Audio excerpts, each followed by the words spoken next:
இதயம் கனிந்த பணிவான வணக்கம் நண்பர்களே. பகவத்கீதையை சிம்பிளாக புரிஞ்சுக்க குரு அருளும் இறையருளும் துணை நிற்கட்டும் என வேண்டி இந்த பதிவை துவங்குவோம். இந்த பதிவில் நம்ம பார்க்க போகிறது அத்தியாயம் 7லேருந்து ஸ்லோகம் 25லேருந்து 27 வரைக்கும். முதல்ல ஸ்லோகம் 25.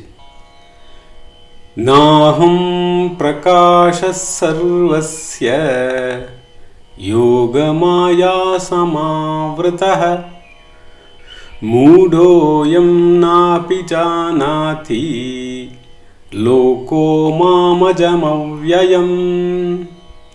இதோட அர்த்தம், யோக மாயையால் நான் மறைக்கப்பட்டிருப்பதால் அனைவருக்கும் நான் வெளிப்படுவதில்லை.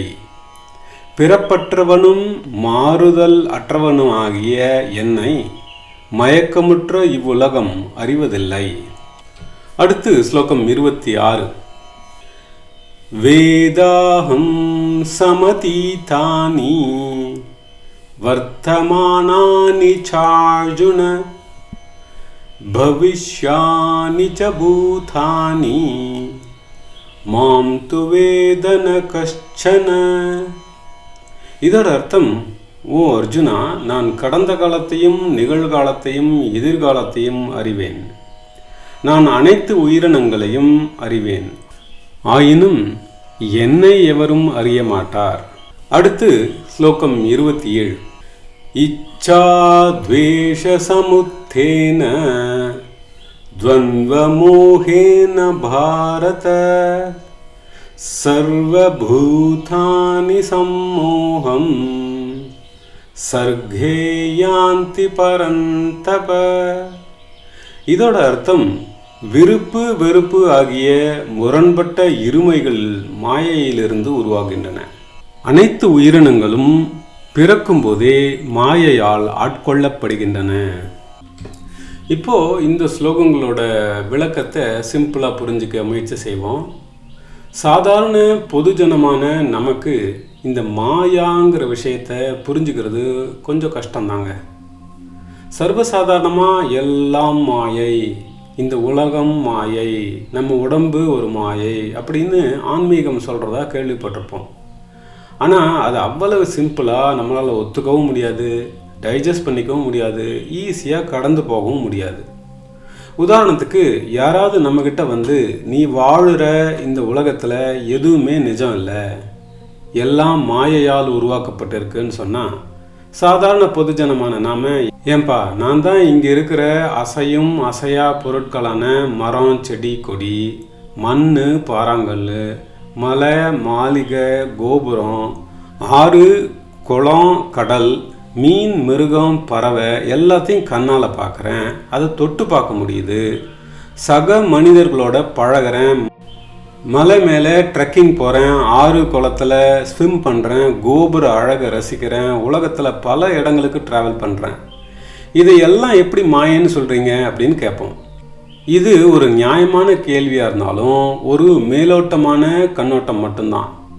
நம்ம மனப்பாங்கு, பார்வை, புரிதல் எவ்வளவு ஆழமானதாக இருக்கோ, எந்த அளவுக்கு நம்ம சிந்தனா சக்தி உயர்ந்து இருக்கோ, அதை பொறுத்து இந்த பர்ஸ்பெக்டிவ்னஸ் சேஞ்ச் ஆகுங்க. இப்போது ஒரு குழந்தை பிறக்கும்போது அது அசைவில்லாமல் அழாமல் இருந்தால் டாக்டர் அதுக்கு உயிர் இருக்கான்னு அசைச்சு அடித்து பார்ப்பார். பிறந்த குழந்தை அழுதாதான் அப்பாடா உயிர் இருக்குன்னு சொல்லுவோம். அதே மாதிரி ஒருத்தர் இறக்கும்போது அவருக்கு நினைவு தப்பிடுச்சு, கான்ஷியஸ்னஸ், அவேர்னஸ் இல்லை, அவரோட உயிர் போயிடுச்சுன்னு சொல்லுவோம். ஆக நம்ம உடம்பில் உயிர் இருக்கிற வரைக்கும் தான் உயிர் மூச்சும் இருக்கும், உணர்வு இருக்கும், உடல் அசைவு இருக்கும். உயிர் போயிடுச்சுன்னா என்னதான் வென்டிலேட்டர் சப்போர்ட்டில் வச்சுருந்தாலும் அது வெறும் பாடி தான், இல்லைங்களா? உயிர் இல்லைன்னா நான் இல்லை, நான்கிற இந்த உணர்வு இல்லைன்னா இந்த உலகமே இல்லை. ஏன்னா என்னோட உணர்வு மூலமாக தான் இந்த உலகை நான் பார்க்குறேன், அனுபவிக்கிறேன். ஸோ இந்த பர்த் அண்ட் டெத் ரெண்டுக்கும் இடைப்பட்ட காலத்தில் நம்ம உயிர் தான் மனித பிறவியாக இந்த உடலை யூஸ் பண்ணிக்கிட்டு வாழுதுங்கிறத நம்மளால் புரிஞ்சிக்க முடியும். நம்ம உடல் அங்கங்களான ஞானேந்திரியங்களாக இருக்கிற கண், காது, மூக்கு, வாய், தோல் மூலமாக நாம் இந்த உலகத்தை பார்க்குறோம், மனசளவில் புரிஞ்சுக்கிறோம், அகங்காரம் புத்தியை யூஸ் பண்ணி டெசிஷன்ஸ் எடுக்கிறோம், வாழ்க்கையை வாழறோம். இப்போ இந்த உடலை, மனசை, புத்தியை யூஸ் பண்ணி பார்க்கறது யாரு?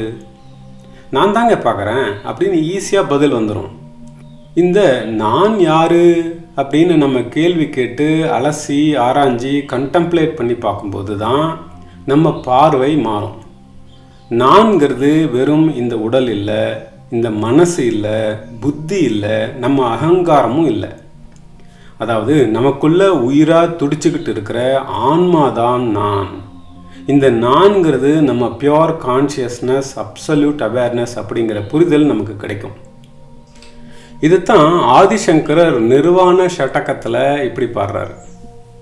மனோபுத்தியஹங்கார சித்தானி நாகம் நச்ச ஸ்ரோத ஜிஹ்வே நச்ச கிரான நேத்ரே நச்ச வ்யோம பூமிர்ன தேஜோ ந வாயுः சிதானந்தரூபः சிவோஹம் சிவோஹம் சிதானந்தரூபः சிவோஹம் சிவோஹம்.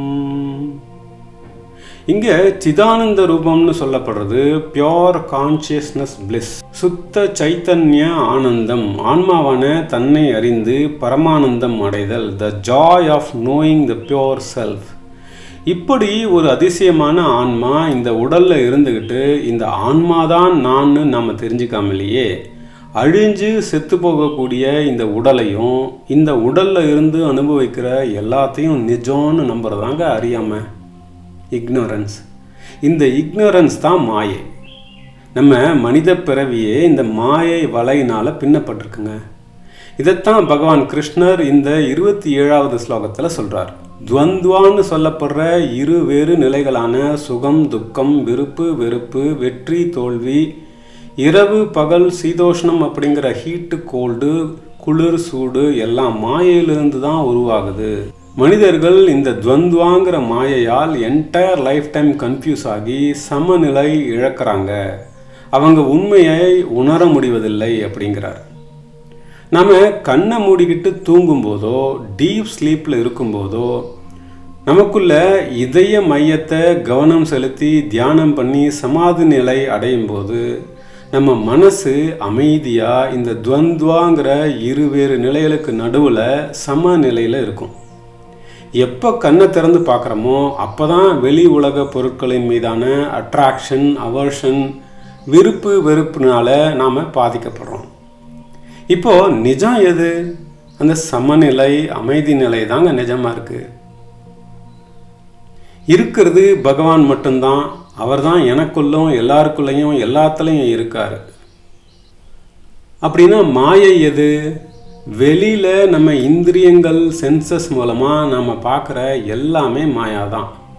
அது நம்மளுக்கு டெல்யூஷன் கொடுக்கும்.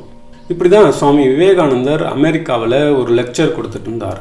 அங்கே இருக்கிற ஆடியன்ஸ் எல்லாம் பார்த்து, உங்கள் உடல் நீங்கள் இல்லை, நீங்கள் தான் ஆத்மா, உங்களுக்கு பிறப்பு இறப்பு கிடையாதுன்னு சொல்லிட்டு இருக்கும்போது அங்கிருந்த ஒரு இளம் பெண் எந்திரிச்சு, நீங்கள் எங்களை ஹிப்னடைஸ் பண்ணுறீங்களான்னு கேட்க, அதுக்கு விவேகானந்தா சொன்னார், மகளே, நான் உன்னை ஹிப்னடைஸ் செய்ய வேண்டிய அவசியம் இல்லை. ஏன்னா நீ ஏற்கனவே மாயையால் மயக்கப்பட்டிருக்கிறாய். நீ உன்னை பற்றிய உண்மை அறியாமல் உன்னை வெறும் உடல், ஆண், பெண் என உன்னை குறைத்து மதிப்பிடுகிறாய். எப்போ நீ விழிப்புணர்வு அடைந்து எழுகிறாயோ அப்போது மாயை திரை விலகி உனக்குள் உறையும் பகவானை நீ அறிவாய். You will recognize that you are infinite pure space, untouched by the clouds of thoughts and emotions அப்படின்னு பதில் சொன்னார். ஸோ இதிலிருந்து இந்த மாயையை நம்ம தெளிவாக புரிஞ்சுக்கலாம். அதனால தான் பகவான் ஸ்ரீ கிருஷ்ணர் இந்த 25-26வது ஸ்லோகத்தில் சொல்கிறார், தெய்வீக யோகமாயா ஆற்றலால் மறைக்கப்பட்டு மறை பொருளாக இருக்கும் நான், அதாவது கடவுள், அனைவருக்கும் வெளிப்படுவதில்லை. பிறப்பு இறப்பு இல்லாத, என்றும் மாறாத, என்னைக்கும் அழியாத, கடந்த காலம், நிகழ்காலம், எதிர்காலம், இப்படி எல்லா காலத்திலும் பரம்பொருளாக இருக்கும் என்னை மாயையில் மயங்கி கிடக்கும் மனிதர்கள் உணர்வதில்லை அப்படிங்கிறார். ஸோ நாம் எப்போ இந்த உடலையும் மனசையும் ஈகோவையும் தாண்டி நம்ம புத்தியை நம்ம இதயத்துக்குள்ள ஆன்மாவாக இருக்கும் அந்த ஆண்டவன் மேலே கவனத்தை செலுத்தி வாழ பழகிறோமோ அப்போ தான் நமக்கு அமைதி சமநிலை கிடைக்கும், சத்தியம் தெளியும், ஹையர் கான்ஷியஸ்னஸ் ஸ்டேட் அச்சீவ் பண்ணி பிரம்ம நிலை அடைய முடியும். நாமளும் தியானம் பண்ணி சமாதி நிலை அடைவோம், யோக மாயாவை கடந்து செல்வோம், ட்ரூத்தை நிஜத்தை நிதர்சனமாக உணர்வோம். நல்லது. நன்றி. வணக்கம். ஓம் சாந்தி.